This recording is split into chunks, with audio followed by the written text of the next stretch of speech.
کاک ئەنۆرەوە دەست پێەکەم کاک ئەنۆر چاوەڕی چی ئەەکەی بۆ ئەم 27 سەعات و 30 دقەی بەردەممان زۆر سپاس دوێنە شەو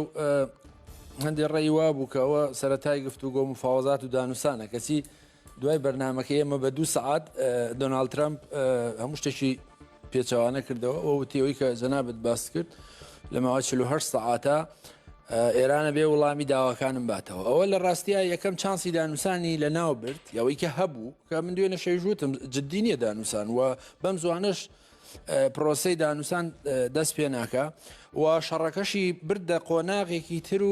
و ڕەنگە بۆ چەند هەفتە و چەند مانگی تریش درێژی کاتەوە و ئەوەی کە هەمیشەش جەختم لەسەر کردەوە گەروی هورمز دوێ شەیژوتم بە هیممەد یا بە قیمەت بە شەڕ یا بە ئاشتی ئەبێ ئێران ئەمریکا دەستی بەسەرا بگرێ و ئەم وزەیە کۆنتترۆل بکە وەوەکو وتیشم شەڕەکەی لە شەڕی سەربازی و ئەتۆم و وشکی دوراوێژەوە گواستۆتەوە بۆ مەسلەی وزە و گەروی هورمز لەبەرەوە ئێستا ئەمڕۆ وەکو خۆشت بیستت مەسەلەن ناتۆ بڕیاریدا کە بێنە ناو بە جۆرە لە جۆرەکان جەنگەکەەوە ناتۆ بڕیاری نەدا سکرتێری گشتی ناتۆیەکی کردووە بەڵێ گرنگە سکرتێری گشتی ناتۆ زۆر گوێ لە مشتی دۆناڵد ترامپە بە شخصی خۆی وڵاتانی ناتۆ کۆ نەبوونەتەوە بڕیاری ئەوە بن بێنە جەنگەکە بەڵام بەریتانیا مەسەلەن کەشتیت ناردووە و بەرحاڵ ئێستا قسەکەەوەیە کە گەروی هورمز و هاوکاتە لەگەڵ ئەوەی کە دۆناڵد ترامپ ئەڵێ من هێرشەکەمە سەر دام و دەستگاکانی کارەبا وسە و ئەمە خاڵێکی زۆر زۆر مەترسیدارە بۆ ئێران قسەکەەوەی ئێرانە چێتە پای داواکانی ترامپ یان نەخێر ئەو شێوازە منتەقیە بەکار نانێەوە لە ڕاستیشا پێم وانێ ئێرانیەکان داواکانی ترامپ قبولکەن چونکە بەرحاڵ ئەو داوایەش کارتی فشار و کارتی بەهێزی ئێرانیەکانە کە لە دەستی نادەن و دوای ئەوە ئێستا قسە لەسەرەوەیە کە ئەمریکەکان لە چەند ڕۆژی داهاتوە ڕەنگە لە 48 ساعتی داهاتوە هێزی مارێزیێنن ئەوە کە وتمان خارێگەگرن و لە هەمان کاتە گرنگی دەست بە سەراگرتنی خارێک ئێستا لەوە دەست پێکاتەوە کە ئێران کاک بێسون 180 ئینتاجی کارەبای لە ئەسەلوێیە لە پارسی باشوورەوەیە و ئەمە زایدەن خارج دوای ئەوە تقریبا 110 وێزگەی کارەبای بە غاز ئیشەکە جگە لەوەی لە بوو شەهر کە بە ئەتۆمیژەکە 6,000 میگاواتە ئێران هەموو ئەو میگاواتە کارەبایی کە بەرەمیێنێ نزیکەی 272,000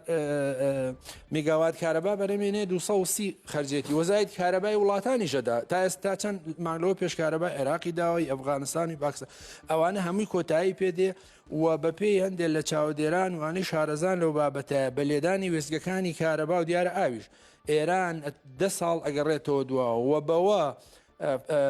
ڕێگادا بە واشنتۆن بە ئیسرائیل کە لە ناوخۆیە پشێوی زیاتر دروستکە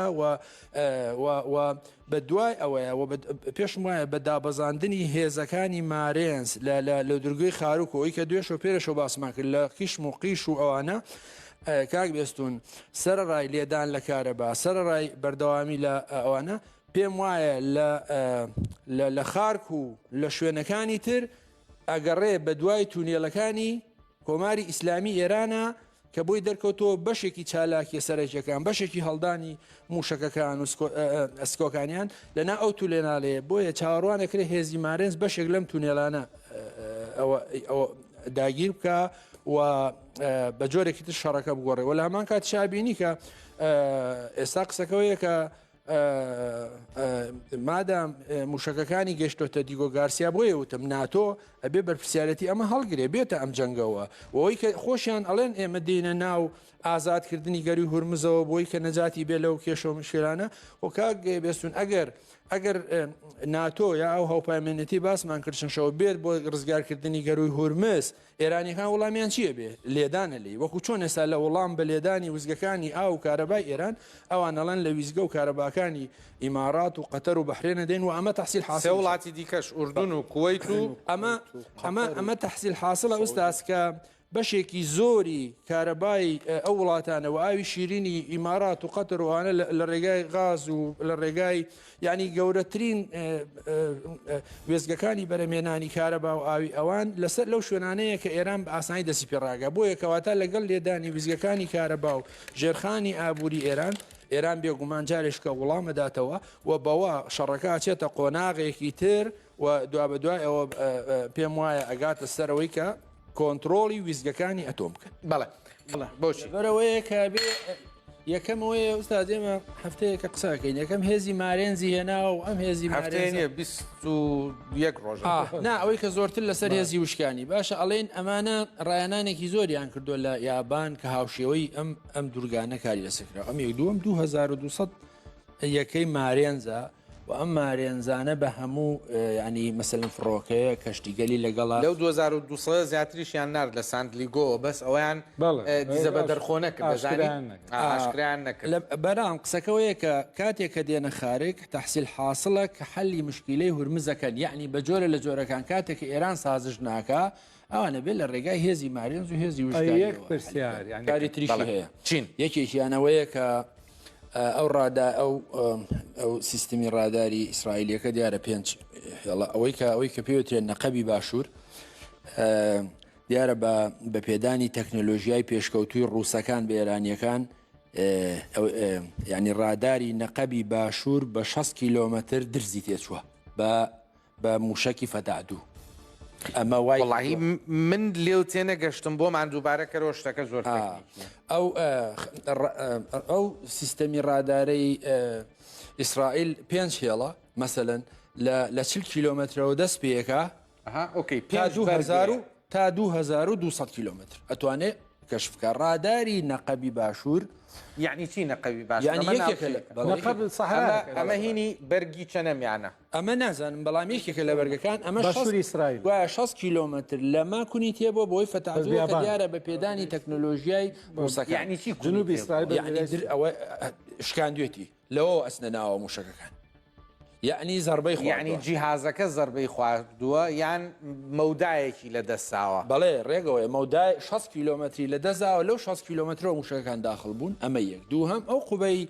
ئەم شتە زۆر سەرنجڕاکێشم ئەمە لە ڕاستیان من ئەمەم خوێندەوەت ئەمە وەکو ئۆزۆن جارانیان و هایان ئۆزۆن کون بووە من ئەم راپۆرتم خوێدێت و ئەمە تەفاسی لە علمیەکەی زۆرترە بەڵام من ئەمە لێ تێگەشت ئەوە یەک دوو هەم ئەو قوبەی ئاسنینەی کە 50 میلیارد دلارە ئەخیری نێتی یعنی کە هەموو شەکان هەموو ئەم خولگانە ئابڕێ ئەم خولگە نزیکە ئەمە شیشکاندووە ئەمە دەلالەتە لە چی دەلالەتەوە لەوەی ئەم راپۆرتانە ئەڵێن پێدانی زانیاری ورد یعنی تەکنیکێک کە ڕووسەکان و سینیەکان دایەنە بە ئێرانەکان بۆی لەمانە دەرباز بن ئەمە بۆ هەدەفی ئەوەی کە من تەسەورەکەم چۆن شیعە ئیلمانیەکان لە یادەکانی شیعە ئەبنەوە بە شیعە ئیسرائیلەکانیش بە تایبەتی لە بەرامبەر ئێرانە لە هەر مخالەفتێک هیان بێ لەگەڵ ناتانیاوە لەگەڵ شەڕ ئەوانە بەڵام موحدن بەرامبەر ئەمە یەک دووەم ویستم بڵێم تێپەڕینی ئەو موشەکە تازانە ئەوە لە کاتێکە ئەزانی کاک بێستون کۆمەلگا تووشی مبالغەیەک بوو بەرامبەر هەژمونی ئیسرائیل و ئەو قوبە ئاسنیانەی کە هەیەی بەڵام دەرکەوت لە هەفتەی چوارەمیە F-35 خاتە خوارەوە ئێران F-16 خاتە سوارەوە قوبەی ئاسنینی 50 میلیارد دلاری ئەشکێن ئەشکێنێ ئەمە لە کاتێکاکەی ئەمە لە کاتێکە لە 1970 کۆماری ئیسلامی ئێران لە ژێر گەمارۆی ئەمریکایە 25 ساڵە نایڵەنەوە بفرۆشێ کەچی ژێر شاخەکانی هەمووی کردو بە تونێڵی محکەم بۆ هەڵدانی موشک ئەمە دەلالەتە لەوەی کە بەڕاستی ینی ئیسرائیل مبالغەی زۆری کردووە لە دوای قسەکانی دوێنێ شەومان و ئەو زەربەی کە لە ئیسرائیل کەوتبوو هەم لە ئەوەی کە بەر خەڵک کە بوو نزیکەی گوایە 1970 کەس شەید بووە کوژراوە گیانی لە دەستداوە لەگەڵ ئەوە وێزگە ئەتۆمیەکە بەڵام دوای ئەوە لە دوای سەعادیە کودوشەوە تا بەرەبیان ئیسرائیل هێرشی گەورەی کردوتە سەر ئێران مەسەلەن لە بوشەهر لە ئەسفەهان لە تەبریز بەڵام زۆر پێ ناچێت نەتیجەی زۆر هین نەبووە زۆر ئەوە نەبووە ینی وەکو خۆی بنیامین ناتانیاهۆ وتی بێت تۆڵە بکەینەوە و زۆر تووڕەبوو بەڵام پێ ناچوی ئەنی شتێکی جدیان هەموو شاری موشکیوەشی دکتۆر حکایەتێکیان بۆ دروست کردوون حقیقەتی شتایە گوایە شارەزا ئۆکرانیەکان چوونەکەندا و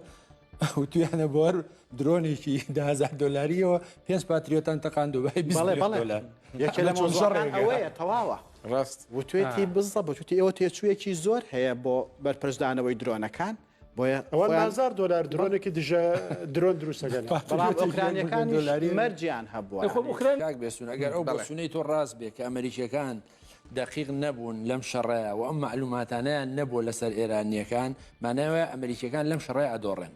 لە بەنەتیجە سەیکە ئەمریکا سوپەر پاوەرە نادۆڕێ بیش دۆڕێ ئەتوانێت بەڵام ینی چۆن نازانێت کە کەنداویەکانەکەونە بەرهێرشی ئەمریکا لە عێراق دۆڕایە بردیەوە براوەتەوە دۆڕاندی بەس براوەیە براوەتەوە لە ئەفغانستان دۆڕاندیا بردی دۆڕا بەس براوەیە گۆڕیوە براوەیە بەهێنانی زۆری سیستمی گۆڕیوە بە بەهێنانی زۆری کرد سەدام حوسێن باشتر بوو بۆ ئەمریکا هەتا ئەمیلیشیانێکە ناڵ سەفارەتێکی بێ لە بەغا خۆ ئەمریکا ئەو 5,000 جوندی ئەوە تریلیۆن دلار ئەو هەموو جوودە بەشەیە فەرمو لە عێراق استفادەی کاکە ئەمریکا نەدۆڕوا بکە سەردەمی سەدام حوسێن باشتر بوو لە سەردەمی ئێستا لە ئەفغانستان بەڵام قسەکەوەی ئێستا ئەمریکا بەس هاتووە ئێستا بەهەرحاڵ من پێم وایە ئەزانیوێتی هەموو ئۆشتانە وەم پێم وایە ئیسرائیلەکان ڕەنگە دقیق معلوماتیان دقیقتر نەبێ بەڵام قسەکەوەی ئێستا هاتوۆتە سەر گەروی هورمس ئێستا وەکو ڤەنزوێلا باشە خۆی گرنگە باشە خۆ هورمز هەر کراوە بوو ئەگەر هورمز ئازادکات چی بچی ئەمریکا خوێندنەوەی بۆ خاتە ژێر هەژمونی خۆیە چۆن عراقی هەڵم یەک مشکی ئەوەی دکتۆر لێ ڕاستە ئەوان خاوەنی مەسەلەن یەدەیەکی گەورە ئیمکاناتیش گەورن تووشی یەک گرفت بوون لەم شەڕانەیە ئەوژەوەی بەتابەتی ئیمارات یا دووبەی وەکو سنتەری بازرگانی دنیا ئەو وینەی لەسەر ئەتیمادەی لەسەر نەماوە ترسی لەسرە مەس هەر ئێستا ئەو نەیمزانم ئیمارات نایڵە هیچ کەس پارەکانی بەرێتە دەرەوە بەشێک لە زمانە گەورەکان هەڵم فڕۆکەیەک بە چەند $100,000 گرن بۆی دەرچن لەوێ ینی چۆنە ئەمانەی مەسەلەن بزنسمانەکانی دنیا هەمیشە حەزیان لە شوێنی یەک شتەیە ینی خۆلایجانی شارکەر نەبوو ئەوە عقلی باتنی استراتیژ مبالغە بوو کاک بێسون باز لەوە کرێ مەسەلەن معلوماتەکان باز لەوەکەن کە پێش شەڕەکە ئەوان سێ ڕەتڵ بەرپرسیارێت سیان سێ و ئەم سیانە هەر یەکەیان بەرپرسیارەتی تەواوی هەیە یەک دوو هەم هەر کام لەم ڕەتڵانە باڵم لای حەیەکی پێیە هەموویتیان نووسراوەتەوە سەلاحەتیان هەیە بە کوشتنی خۆنیشاندەر لە سەرجادە بە تەقاندنی موشک بە هەموو ئەوامیرێکیان پێ بەبیەوەی بگەڕێنەوە بۆ سەرخۆیان ئەوەی کە جەنابەت دێڵەی ڕاستەیە ئەوەی کە ئێستا گرنگە لەم شەڕانەیە ئەوەیە کە ئەم تونێلانەی ژێر زەوی کۆماری ئیسلامی ئێران تەواو ئامانجەکەی پێکەوە و تەواو مەدانی شەڕەکەی گۆڕیوە یعنی بەو دەلیلەی ئەوان مەسەلەن لە کرماشانەوە سەکۆیەکی موشکی دێنن موشکێکە تەقێن و ئەگەڕێتەوە شوێنی خۆی ئەمە زۆر قورسە هەم بۆ مانگە دەستکردەکان هەم بۆ فڕۆکە ئیسرائیل و ئەمریکیەکان لەبەرەوە ئێستا یەکێ لە ئامانجەکانی هاتنی مارێز بە تایبەتی لە دوورگەی خارک باز لەوەکەن کە دوورگەی خارک ئەوەی کاگاسین باسی کرد لاستە بەس هێزێکی سوپای پاسدارانی گەورە بنکەی موشکی گەورە وە فڕۆکەخانی لێە بەڵام گوایە بەشێکی تونێلەکان لەژێر خاکی ئێران بۆیە بۆیان گرنگە یەک چرکعفی ئەوەیە کە بەڕاستی پەیوەندی هەیە بەو هاوسەنگی شەڕی ئێران و ئێران تا چەنە توانێت بمێنێتەوە هەرچەندە بمێنێتەوە ئەم هێزانە لێراتوان بەرگری بکەن ئەمە یەک دوو هەم خۆی مەشایەدیەوەین ئیسرائیل و ئەمریکا زۆر بەتوندی و بە ئاگاداری حکوومەتی لوبنانیش ویستیان حیزب الله کۆتایی پێبن کە چێوە تا ئەم شەڕانە دیساناتەوە سەر سەحنەکە ئەم هێزانە بەشێکیان هێزی عقایدین و سەر بە ویلایەتی فەقین و ئەمانە بوون و مانەوەیان بەڕاستی ینی یەکسان نییە بۆی کە ئەمریکا و حکوومەتی عێراقیش زۆر زەعیفە لەوەی کە بتوانێت ئەو ڕۆڵە ببینەوە زۆریش ترسین ئەوەی سوودانی لە کۆتایی ئەم مانگە ینی هەفتەی داهاتوو کۆنگرەی ئازادی ئێران بەشێکی زۆری ئۆپۆزیسیۆن لە بریتانیا بەسرێ ئەمە وەکو کۆنفرانسی لەندەنەکەی خۆمان وایە کە 2000 کرا بە هەندێک جیاوازیەوە کوردەکانیش بەشدار وانە وەکووە نییە دێرەنیە بەشدارن بەشێک لە ئۆپۆزیسیۆن جگەلەوە کەیتایە حزب دیموکراتی کوردستانی ئێرانیایە فارسەکان فارسەکان خۆی سازمانی مجاهدینی خەڵک شورای ملی مقاومەت ڕێکێخا بەڵام گرنگی ئەم کۆنفرانسە لەوەیە کە ڕێگەیشان نایە ئەویان داوت نەکردوە گرنگی ئەم کۆنفرانسە لەوەیە کە خودی ئەمریکیەکان لە پشتیەوەن و فەڕەنسیەکان لە پشتیەوەن و هەموو کەسایەتیەکانی کە مثلەن لە پۆستی سیاسی گەورەیە بوون لە ناو یەکێتی ئەوروپا ئەمریکا لەم کۆنفرانسانە حزوریان هەبێت.